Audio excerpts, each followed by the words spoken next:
हरिओम। सादर जय जिनेन्द्र, जय पंच परमेष्ठी भगवान।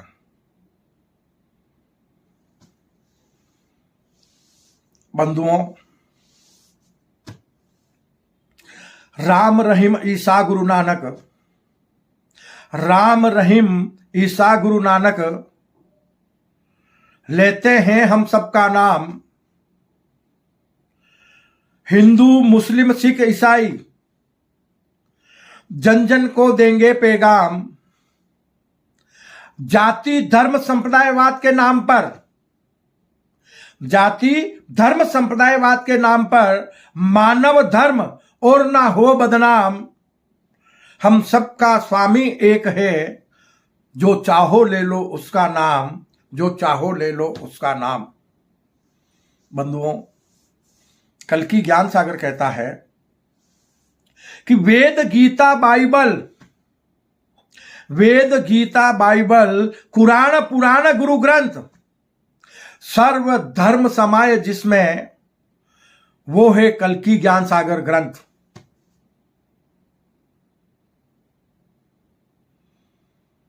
धर्म एक है, धर्म के नाम पर संप्रदाय अनेक क्यों?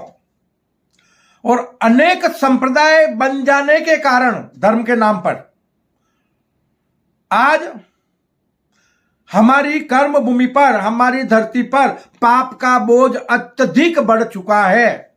किसकी वजह से? हमारे विश्व मानव परिवार के लोगों की अज्ञानता की वजह से, आध्यात्मिक ज्ञान के अभाव में। समय समय पर 24 पैगंबर हुए, 23 अवतार हुए, 24 तीर्थंकर हुए और 24वां अवतार, भावी अवतार कल्कि के बारे में भविष्यवाणी हम सुन रहे हैं। भविष्यवाणी की गई है कि कलयुग को सतयुग में परिणित करने के लिए कलयुग के अंत में कल्कि अवतार का प्राकट्य होगा। तो इतने धर्म गुरु हमारे हुए सब, और संपूर्ण मानव जगत को कर्म करने का ज्ञान दिया समय समय पर युगानुसार। और वर्तमान समय में भी हमारी कर्म भूमि पर, इस कलयुग में भी लाखों धार्मिक स्थल है। कर्म भूमि पर लाखों धर्म गुरु धर्म की प्रभावना कर रहे हैं, और कर्म भूमि पर धार्मिक ग्रंथों की, साहित्यों की भी कोई कमी नहीं है। उसके बावजूद भी हमारी कर्म भूमि पर पाप का बोझ अत्यधिक बढ़ चुका है। क्यों? यह चिंतन करने का विषय है। संपूर्ण मानव जगत के लोग, विकसित और विकासशील देश इस बात पर चिंतन करें। क्यों? कि धर्म ही धरती को महाविनाश से बचा सकता है। तुम कितने भी विकास कर लो, एक पल में सब के सब मिट्टी में मिल जाएंगे। मानव जगत के लोग कितने भी शक्तिशाली हथियार बना ले, वो प्रकृति और परमात्मा से नहीं लड़ सकते, और ना ही प्रकृति और परमात्मा की मार से स्वयं को बचा सकते हैं। इस बात पर भी सभी विकसित और विकासशील देशों को और संपूर्ण मानव जगत के लोगों को चिंतन करना चाहिए कि जब तक हम धर्म के मार्ग पर ना चलें, जब तक हम सत्य को स्वीकार नहीं कर लें, तब तक मानव का अमूल्य मानव जीवन मिट्टी में मिलता रहेगा। क्योंकि वर्तमान समय में कर्म भूमि पर पाप का बोझ इतना बढ़ चुका है, पता नहीं कब महाविनाश होकर मानव जाति का नामो निशान मिट जाए। कल की ज्ञान सागर कहता है कि जाति धर्म संप्रदायवाद का संपूर्ण मानव जगत के लोगों से, अपने विश्व मानव परिवार के लोगों से कहता है कल की ज्ञान सागर कि जाति धर्म संप्रदायवाद का कब तक साथ निभाओगे? धर्म के नाम पर अधर्मी बने तो मिट्टी में मिल जाओगे। अरे कलयुग की करनी को छोड़ो तो कल सतयुगी दुनिया पाओगे। अरे मरकर स्वर्ग किसने देखा? कर्मों से बच के कहां जाओगे, ये कर्मों से बच के कहां जाओगे। अभी भी वक्त है, युग परिवर्तन की संधि वेला, संगम युग का समय चल रहा है। हम कल की ज्ञान सागर में बताए जा रहे मार्ग पर चलकर अपने अमूल्य मानव जीवन को सार्थक बना सकते हैं। हम हमारी कर्म भूमि को महाविनाश से बचाकर अविनाशी स्वर्ग बना सकते हैं, सतलोक बना सकते हैं। बस कब? जब हम लोग इस मानव तन में रहते हुए अपने सत्य विराट आत्म स्वरूप को जान लें और कर्म भूमि पर मानव मात्र सत्कर्मी निष्काम कर्म योगी बन जाए, तो कर्म भूमि पर सभी लोगों का अमूल्य मानव जीवन सार्थक हो सकता है। बंधुओं,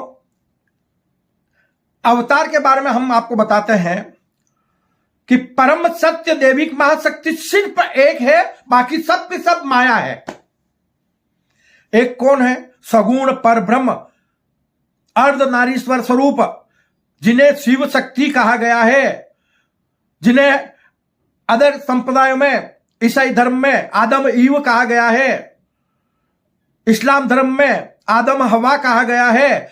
वहीं से मानव की उत्पत्ति हुई है, उन्हीं से मानव की उत्पत्ति हुई है। हम लोग कहते हैं ना, मानव मनु की संतान है, मनु समृद्धि की संतान है। सिर्फ मनु की नहीं, मनु समृद्धि की संतान है। तो हम इस अद्भुत रहस्य को जाने बिना हमारा मानव जीवन सार्थक नहीं हो सकता है। हमें अद्भुत रहस्यमय सृष्टि सृजन के रहस्यमय ज्ञान को जानने की जरूरत है। तो एक को ब्रह्म द्वितीयो नास्ति, संपूर्ण ब्रह्मांड में एक ब्रह्म ही परम सत्य है, उसे विदित किए बिना मानव के लिए इस मृत्यु लोक से मुक्ति का और कोई उपाय नहीं है। तो उसी परम सत्य से सत असत दैविक महाशक्ति का प्राकट्य हुआ अर्धनारीश्वर स्वरूप में, जिसका प्रतीक शिवलिंग है, और उससे सुंदर सृष्टि का सृजन होकर सृष्टि में अनेक प्रकार के जीव जीवात्माओं की और सगुण परमात्मा परब्रह्म की सर्वश्रेष्ठ कृति, सृष्टि के सर्वश्रेष्ठ प्राणी मानव का जन्म हुआ। और मानव जीवन कर्म भूमि पर कर्म प्रधान है।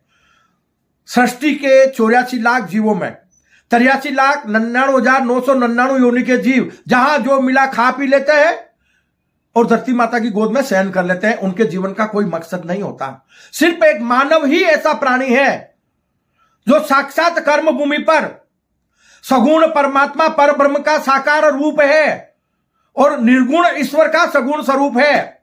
अब मानव अपने आप को जान ले कि वो जीवात्मा स्वरूप में, भीतर से जीवात्मा स्वरूप में सगुण पर ब्रह्म स्वरूप दैविक महाशक्ति सगुण पर ब्रह्म स्वरूप है और आत्म स्वरूपता में निर्गुण ब्रह्म स्वरूप है। तो सगुण देवलोक हो गया शिव शक्ति का, सगुण पर ब्रह्म का।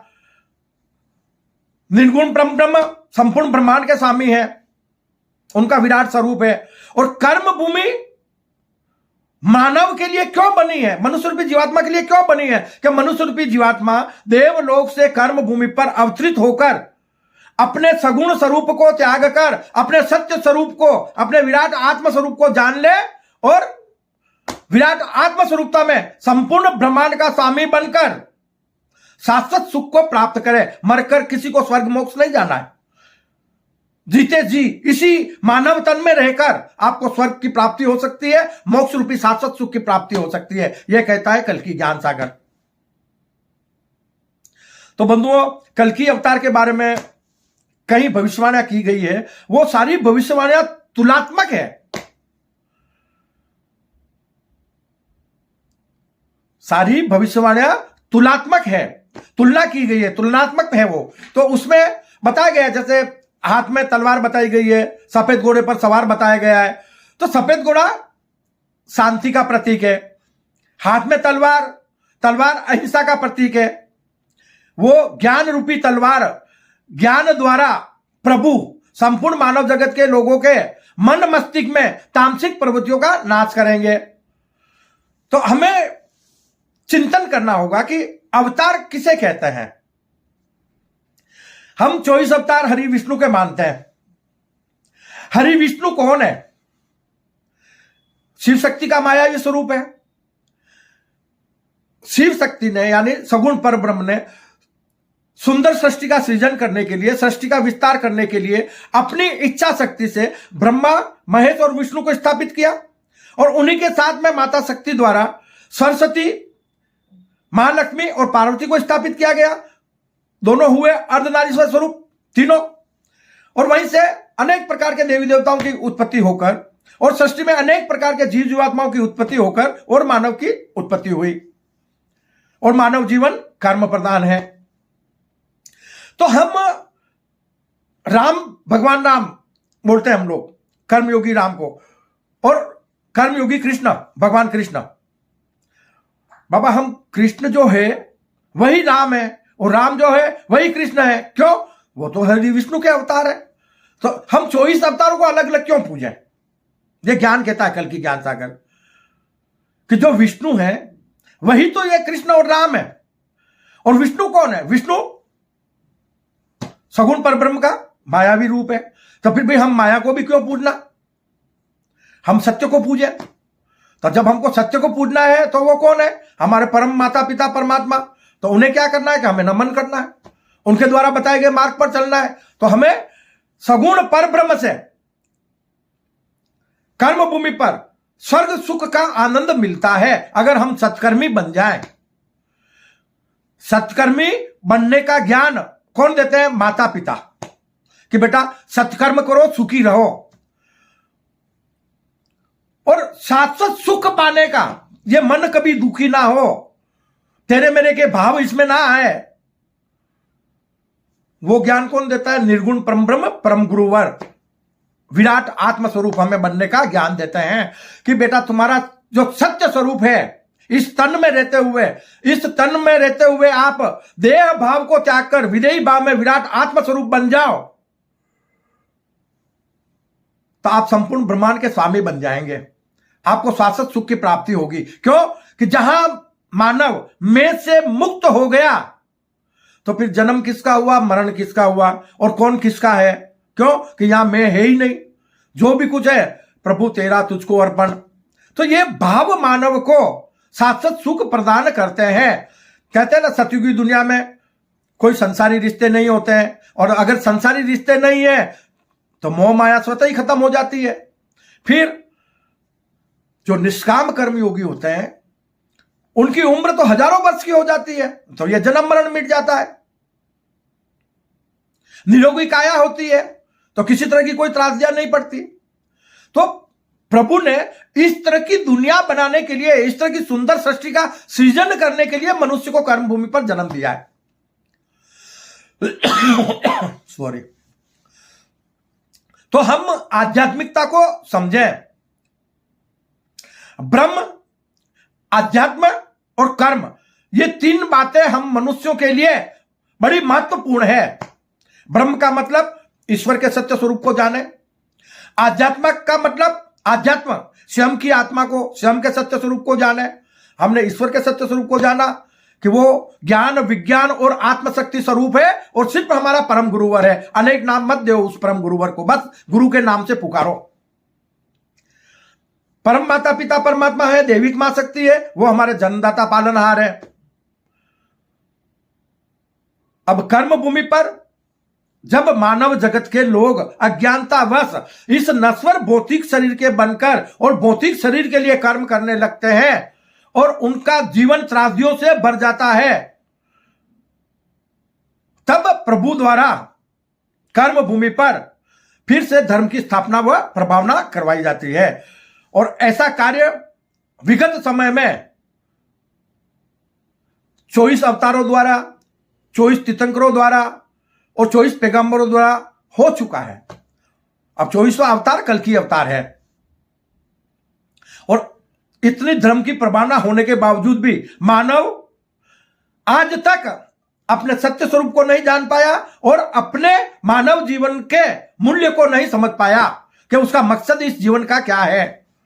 तो कल की ज्ञान सागर संपूर्ण मानव जगत के लोगों को वो ज्ञान प्रदान करने जा रहा है, अद्भुत रहस्यमय सृष्टि सीजन का रहस्यमय ज्ञान, जिससे मानव मात्र सत्कर्मी निष्काम कर्म योगी बनकर इस कर्म भूमि पर देश विदेश की सीमाओं को मिटाकर अपने अमूल्य मानव जीवन को सार्थक बना लेगा और संपूर्ण ब्रह्मांड का स्वामी बनकर जीते जी एक दुनिया से दूसरी दुनिया का भ्रमण करेगा। यह कल्कि ज्ञान सागर का संदेश है। तो कल्कि अवतार के बारे में हम अवतारवाद से मुक्त हो जाएं, अनेक अवतारों की पूजा ना करें। अवतारों में अवतार सिर्फ एक ही है। कहते हैं ना कि सगुण परब्रह्म का प्रतीक शिवलिंग की एक पूजा करने से सृष्टि के सभी देवी देवताओं की, सृष्टि में सभी तीर्थों की, सभी धार्मिक स्थलों की पूजा हो जाती है। एक को जानो, एक को मानो और अपना अमूल्य मानव जीवन सार्थक बनाओ। कल्कि ज्ञान सागर भी ईश्वरीय प्राकट्य जो कर्म भूमि पर हुआ है, वो कल्कि ज्ञान सागर के माध्यम से भी संपूर्ण मानव जगत को अपना स्वरूप बता रहे हैं। क्यों कि ईश्वरीय प्राकट्य वो तन धारण नहीं करते हैं, वो परकाय प्रवेश करते हैं, दूसरी काया में प्रवेश करते हैं। किसके अंदर? सत्कर्मी निष्काम कर्मयोगी के हृदय में, आत्मा और जीवात्मा में। तो अवतार और ईश्वर का प्राकट्य मानव तन के भीतर होता है। फिर उस तन के भीतर, उस साधक के भीतर निर्गुण व सगुण का स्वरूप मिट जाता है। प्रभु अपने स्वरूप को रचते हैं और उसके बाद उस कर्म योगी के तन के माध्यम से धरती पर धर्म की स्थापना व प्रभावना के कार्य करते हैं। तो यह नश्वर तन जो परिवर्तनशील है, तो हम किस चेहरे की पूजा करना है? कौन भगवान बन सकता है? यह तन नश्वर है और हमें अविनाशी को पाना है। तो बाबा नश्वर तन की पूजा करके हम अविनाशी को कैसे पा सकते हैं? रही बात नश्वर तन की पूजा करने का कोई मतलब ही नहीं है। ईश्वर ने कभी नहीं कहा कि आप मेरी पूजा करो। क्यों कि मानव के सत्कर्म ही ईश्वर की सच्ची पूजा है। तो हमें धर्म गुरुओं द्वारा बताए गए मार्ग पर चलकर हमें अपने परम गुरु व निर्गुण परम ब्रह्म स्वरूप विराट आत्म स्वरूप बनना चाहिए। यह कहता है कल्कि ज्ञान सागर। अवतार अनेक हुए। अब कल्कि ज्ञान सागर कौन से जाति संप्रदायवाद में पैदा होंगे? क्या सनातन धर्म में पैदा होंगे, या इस्लाम धर्म में पैदा होंगे, या ईसाई धर्म में पैदा होंगे, या और भी कम से कम तो 300 धर्म संप्रदाय और हैं। कौन से धर्म संप्रदाय में आएंगे? चिंतन करो। तो यहां कल्कि ज्ञान सागर कहता है, क्यों कि धरती पर धर्म अनेक है। अब और एक नए धर्म की जरूरत नहीं है, एक और नए जाति संप्रदायवाद की जरूरत नहीं है। अब तो एक ऐसे ज्ञान की जरूरत है, एक ऐसे प्रेम के धागे की जरूरत है जो विश्व के सभी धर्मों को और संपूर्ण विश्व मानव परिवार के लोगों को जोड़ दे। और वो ज्ञान है कल्कि ज्ञान सागर। और कल्कि ज्ञान सागर कहता है, क्या कहता है कल्कि ज्ञान सागर? कि राम रहीम ईसा गुरु नानक का संदेशा लाया हूं। कल्कि ज्ञान सागर में सभी धर्म समाहित है। आपको हमने बताया था ना कि वेद, गीता, बाइबल, कुरान, पुराण, गुरु ग्रंथ सर्व धर्म समाये जिसमें, वो है कल्कि ज्ञान सागर ग्रंथ, वो है कल्कि ज्ञान सागर ग्रंथ। तो वही बात कल्कि ज्ञान सागर संपूर्ण मानव जगत के लोगों से, हमारे संपूर्ण विश्व मानव परिवार के लोगों से कहता है कि राम रहीम ईसा गुरु नानक का संदेशा लाया हूं। राम रहीम ईसा गुरु नानक का संदेशा लाया हूं। साईं बनकर साईं का संदेशा लेकर आया हूं। महावीर बनकर महावीर का संदेशा लेकर आया हूं। महावीर बनकर महावीर का संदेशा लेकर आया हूं। मोहम्मद हूं मैं मोहन बनकर फिर धरती पर आया हूं। मोहम्मद हूं मैं मोहन बनकर फिर धरती पर आया हूं। ईसा हूं मैं अपना वादा पूरा करने आया हूं।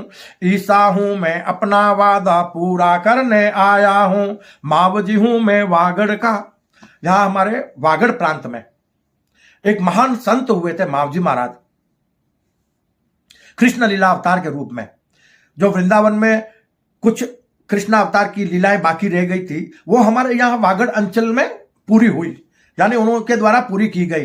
तो उसी समय में उन्होंने मानव धर्म की प्रभावना की थी कि हम सब एक हैं न सबका स्वामी एक। कि मावजी हूं मैं वागड़ का अब मोहन बनकर आया हूं। कि माव जी हूं मैं वागड़ का अब मोहन बनकर आया हूं, भक्त नहीं मैं तुम सबको भगवान बनाने आया हूं, भक्त नहीं मैं तुम सबको भगवान बनाने आया हूं, मोहन हूं मैं मोह माया से तुम्हें बचाने आया हूं। भगवान शिव का नाम और माता शक्ति का नाम मोहन और मोहनी भी है। मोहन, मोहनी को मनाने मोहन भय। जब धरती पर त्रासदियां हो गई ना, तो मोहन यानी शिव जी, भगवान शिव माता शक्ति से कहते हैं कि अब बस करो, अपनी लीला को समेट लो, लोगों को सत्य बता दो, मानव मात्र का मानव जीवन कर्म भूमि पर सार्थक हो जाए। तो उसके लिए अद्भुत रहस्यमय सृष्टि सीजन के रहस्यमय ज्ञानानुसार कल की ज्ञान सागर में धर्म की प्रभावना हो रही है कि माव जी हूं मैं वागड़ का अब मोहन बनकर आया हूं, भक्त नहीं मैं तुम सबको भगवान बनाने आया हूं, मोहन हूं मैं, अरे मोहन हूं मैं मोह माया से तुम्हें बचाने आया हूं, सूट बूट में आया कन्हैया फिर से धर्म समझाने को, आ गया हूं इस धरती पर सब कुछ तुम्हें बताने को, आ गया हूं इस धरती पर पाप को मिटा दूंगा, कि सम्यक दर्शन सम्यक ज्ञान सम्यक चारित्र हूं मैं, सम्यक दर्शन सम्यक ज्ञान सम्यक चारित्र हूं मैं। तो बंधुओं, सम्यक दर्शन यानी पवित्रता के साथ सृष्टि के दर्शन करना, सम्यक दर्शन। सम्यक ज्ञान एक ऐसा ज्ञान जो अपनी आत्मा को जान ले, अपने सत्य स्वरूप को जान ले और सभी सृष्टि के जीवों को अपने समान समझे। सम्यक ज्ञान, सम्यक चारित्र, सम्यक दर्शन, सम्यक ज्ञान और सम्यक चारित्र। मैं सम्यक चारित्र का मतलब कि मेरे से ऐसा कोई कार्य ना हो जिससे सृष्टि के किसी जीव जीवात्मा को त्रासदी मिले। मैं सृष्टि के नियमानुसार इस कर्म भूमि पर विचरण करूं। और ये सब चीजें किसमें हो सकती है मालूम है? निष्कलंका अवतार। ये मानव तन में तो हो ही नहीं सकती है। ये हमने जो तन धारण किया है ना, हम कितनी भी लंगोट कस के बांध ले, ये कल की साधक आपसे कहता है, हाँ, नजरें दोष लगा देगी, कुछ बोलने की भी जरूरत नहीं है होठों से, और मन पाप करवा देगा, क्योंकि मन तो भागता रहता है ना। तो हम मानव जब तक आध्यात्मिकता को ग्रहण नहीं कर ले, अपनी आत्मा को नहीं जान ले, देह भाव को त्याग कर विदेही भाव में विराट आत्म स्वरूप नहीं बन जाए, तब तक हम निर्गुण परम ब्रह्म स्वरूप नहीं बन सकते हैं और ना ही इस कर्म भूमि पर शाश्वत सुख को प्राप्त कर सकते हैं। तो कल की ज्ञान सागर बंधुओं आपको इसी तरह से वो ज्ञान प्रदान कर रहा है कि मानव मात्र इस कर्म भूमि पर परमात्मा स्वरूप बन जाए और मानव मात्र का अमूल्य मानव जीवन सार्थक हो जाए। अब कल की अवतार, कल की शब्द मुझे जो अंतर प्रेरणा से थोड़ा ज्ञात हुआ है ना, तो मुझे लगता है कि कल की यानी काल के भी काल, महाकाल, महाकाल, और माता शक्ति का एक स्वरूप महाकाली। जैसे मोहन और मोहनी है तो महाकाल और महाकाली भी है। तो महाकाल और महाकाली के मिलन के, दोनों जब मिलके और कलयुग का नाश करते हैं, उसे कल्कि कहा गया है। और वो कल्कि मानव तन में प्रकट होकर कर्म भूमि पर सभी कर्म योगियों को कल्कि स्वरूप बना देंगे, क्योंकि कलयुग को सतयुग में परिणित करने का काम न तो देविक महाशक्ति कर सकती है और निर्गुण परम ब्रह्म हमारे परम गुरुवर भी नहीं कर सकते। क्यों? कि अद्भुत रहस्यमय सृष्टि सीजन के रहस्यमय ज्ञानानुसार मानव को प्रभु परम ब्रह्म परम गुरुवर कर्म करने का ज्ञान दे सकते हैं, किसी से निर्धारित कर्म नहीं करवा सकते। और देविक महाशक्ति जिसने मानव को कर्म करने में स्वतंत्रता प्रदान की है, तो वो मानव को कर्म करने से नहीं रोक सकते। तो मानव स्वयं ही सम के भाग्य का विधाता है। इसलिए कलयुग को सतयुग में परिणित करने का कार्य, कर्म भूमि पर सतयुगी दुनिया का सृजन करने का कार्य मानव जगत के लोग सत्कर्मी निष्काम कर्म योगी बनकर ही कर सकते हैं। तो जो कलयुग को सतयुग में परिणित करेंगे जो कर्म भूमि पर सतयुगी दुनिया का सृजन करेंगे वो सब के सब कल्कि स्वरूप होंगे, क्योंकि वो कल्कि के अनुसार कर्म करेंगे कर्म भूमि पर। तो हमें इस बात का चिंतन करना है कि कल्कि नाम का मतलब कलयुग को सतयुग में परिणित करने वाला। हमारे संपूर्ण मानव जगत के लोग सत्कर्मी निष्काम कर्म योगी बन जाएं तो देखते ही देखते कलयुग सतयुग में परिणित हो जाएगा और हमारी कर्म भूमि पर सतयुगी दुनिया का सृजन हो जाएगा। प्रभु ज्ञान की वर्षा कर रहे हैं। अगर हम ज्ञान को ग्रहण कर लें तब तो मानव मात्र का अमूल्य मानव जीवन सार्थक हो जाएगा। और ज्ञान की वर्षा हो रही है प्रभु द्वारा, उसके बावजूद भी अगर कोई कर्मयोगी अज्ञानतावश अपनी मनमानी करके और पाप कर्म में लीन रहता है तो ऐसे पाप और पापियों का नाश प्राकृतिक आपदाओं द्वारा हो जाएगा। उन्हें ब्रह्मांड की कोई शक्ति नहीं बचा सकती, क्योंकि पाप और पापियों को मिटना है।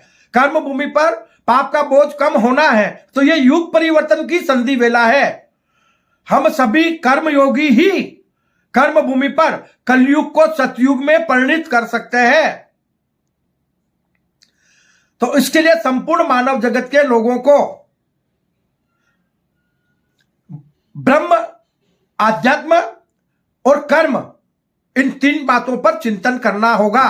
तब वो मानव से महामानव बन सकते हैं और महामानव से परमात्मा स्वरूप बन सकते हैं। अपनी कर्म भूमि पर अपने अमूल्य मानव जीवन को सार्थक बना सकते हैं। प्रभु ने किसी को अकाल मौत मारने के लिए इस कर्म भूमि पर अवतरित नहीं किया है। मानव मात्र परमात्मा स्वरूप है, बस अपने सत्य स्वरूप को जानने की देर है। आज हम कर्म भूमि पर अज्ञानतावश ये नश्वर भौतिक शरीर के बनकर और इस नश्वर भौतिक शरीर के लिए ही जीवन भर कर्म करते रहते हैं, तो फल फिर क्या मिलना है कि दुख सुख के सागर में अपने अपने कर्मों के अनुसार हमारा आवागमन होता रहेगा और तन परिवर्तन होता रहेगा। जाना कहीं भी नहीं है, तन परिवर्तन होगा। इधर से उठा के आपको इधर पटक दिया जाएगा। बताते हैं ना आपको कि ये मानव तन जो है वो तीन लोकों का संगम स्थल है। हमने पहले भी इसके बारे में बताया है ना कि ये नश्वर भौतिक शरीर पृथ्वी लोकवासी है, प्रकृति के पंच तत्वों से बना हुआ है, जिसकी स्वामिनी प्रकृति है, माता शक्ति है। इसके भीतर जो मनुष्य रूपी जीवात्मा है देवलोकवासी है, उसके स्वामी सगुण परब्रह्म है, शिव शक्ति। और हमारे भीतर जो आत्मा है वो अंशज है निर्गुण परम ब्रह्म, हमारे परम गुरुवर की। हो गए तीनों लोग। तो ये जो तीसरा लोग आत्मस्वरूपता का है ना, वो हमें कर्म भूमि को बनाना है। देवलोक विद्यमान है ही है, पृथ्वी लोक पर हम भ्रमण कर ही रहे। अब विशाल ब्रह्मांड में हम जब निवास करने लगेंगे आत्मस्वरूपता में, तन में रहते हुए विराट आत्मस्वरूप बनकर, तो फिर वो सतलोक बन जाएगा।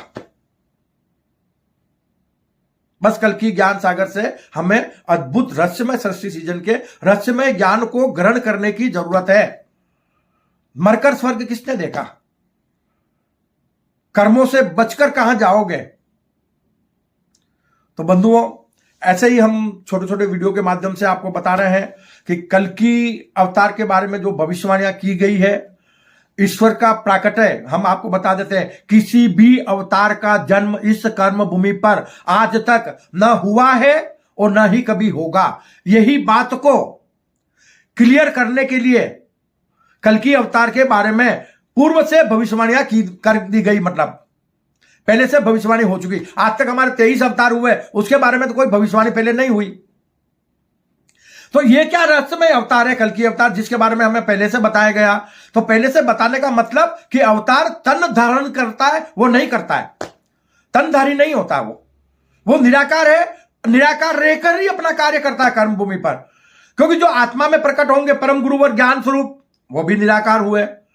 और जो कर्म करने के लिए इस तन के माध्यम से जीवात्मा में प्रकट होंगे सगुण परम ब्रह्म, वो भी निराकार है। क्यों? कि उनका सत्य स्वरूप अर्धनारीश्वर है। वो अर्धनारीश्वर के रूप में कहीं प्रकट नहीं होते और उनका प्रतीक शिवलिंग है। और बाकी हम जितना भी कुछ देख रहे हैं, अनेक प्रकार के रूप, वो सब के सब मायावी रूप है, एक भी पूजनीय नहीं है।